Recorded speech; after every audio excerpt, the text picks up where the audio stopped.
नमस्कार अमरावती महानगरपालिकेच्या निवडणुकीच्या पार्श्वभूमीवर राजकीय हालचालींना वेग आला आहे।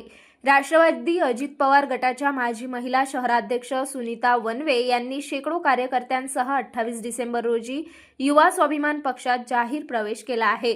मनपा निवडणुकीत योग्य न्याय न मिळाल्यामुळे हा निर्णय घेतल्याचे वनवे यांनी सांगितले। यावेळी आमदार रवी राणा यांनी त्यांचा सन्मान करत पक्षात स्वागत केले। इमानदारीने काम करणाऱ्यांना युवा स्वाभिमान पक्षात न्याय मिळेल, तसेच आगामी मनपा निवडणुकीत युवा स्वाभिमान आणि भाजप जिंकेल असा विश्वास आमदार रवी राणा यांनी व्यक्त केला आहे।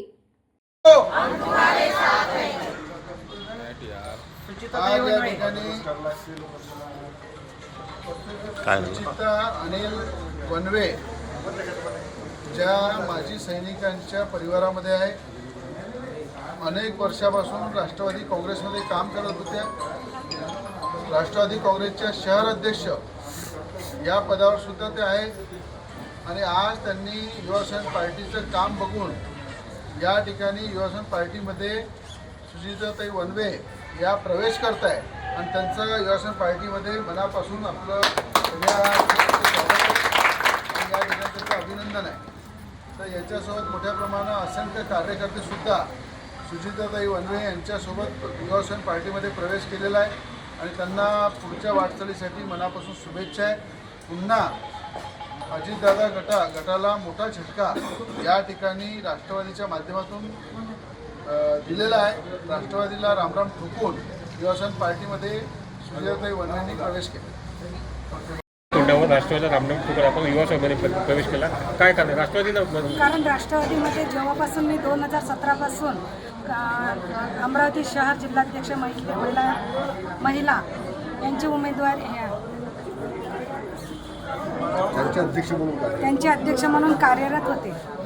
कारण मला राष्ट्रवादीमध्ये काही नेते जे वरचे नेते आहेत त्यांच्याबाबत मी काही बोलू शकणार नाही, पण खालचे सांगते जे आमच्या खालच्या लेवलला होते इथले काही नेते, या लोकांचं मला म्हणणं काहीच पटलेलं नाही आहे। त्याच्यामुळे मी त्या पार्टीला आज रामराम ठोकून युवा स्वाभिमान पार्टीमध्ये प्रवेश करत आहे आणि युवा स्वाभिमान पार्टीसोबत नेहमीच राहील एवढीच विनंती। राष्ट्रवादी आपली उमेदवारी नाकारली म्हणून हा प्रवेश आहे?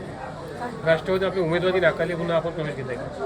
नाही, असं नाही आहे। कारण राष्ट्रवादीमध्ये ज्यावेळेस निवडणुका झालेल्या होत्या, काही आज ते दोन्ही पार्टीचे आमदार आहेत। या लोकांनी माझ्यावर जेव्हा मी राष्ट्रवादी अमरावती शहर जिल्हाध्यक्ष यामध्ये होती त्यावेळेस अमरावतीचं जे काही कार्य होतं ते मला सांभाळायचं होतं। कोणाला उमेदवारी देणं हे ते मी माझ्या बडनेरामध्ये करत होती, कारण मलाही लढायचं होतं त्यावेळेस। नंतर आपलं निवडणूक बंदच झालं आणि त्यांनी येऊन बाकीच्या लोकांकडे गेले। आज ते काही उमेदवार नाही आहेत, त्यांच्याकडे जाऊन सांगितलं की तुम्हाला उभं राहायचं आहे। त्यांचे लोक त्यांनी पाठविले, तुम्हाला उमेदवार म्हणून उभं राहायचा, मी तुम्हाला हे देईन। कारण ते मी ज्या ठिकाणी पदाधिकारी असताना ते जर असे वागत असतील तर माझ्यासाठी ते योग्य नाही।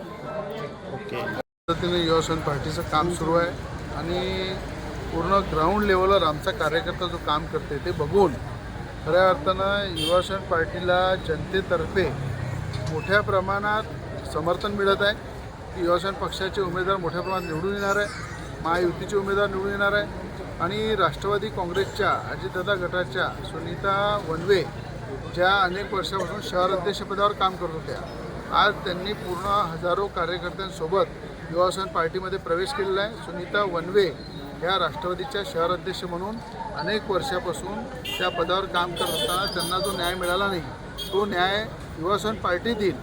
युवासेना पार्टीच्या कार्यकर्ता म्हणून त्या आपल्या पक्षामध्ये काम कराल इमानदारीनं, या उद्देशानं त्यांनी प्रवेश केलेला आहे आणि त्यांचं स्वागत या ठिकाणी पक्षामध्ये आम्ही केलेलं आहे। जागा वाटपाचा तिढा जो अद्याप कायम आहे,